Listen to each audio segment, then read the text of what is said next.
नमस्कार, मी जगदीश देशमुख. जय महाराष्ट्रमध्ये आपल्या सगळ्यांचं स्वागत. बातम्या पाहूया विस्ताराने. सुरुवातीलाच एक मोठी राजकीय बातमी.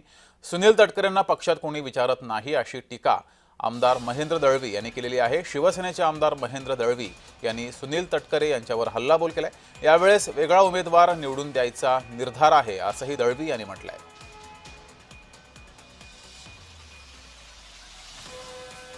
राष्ट्रवादीमध्ये तटकरेंना कोणी विचारणं अशी परिस्थिती निर्माण झाली आहे आणि आतापर्यंत त्यांचा जो का राजकीय प्रवास आहे तो उलटफेर करणार निश्चित आहे.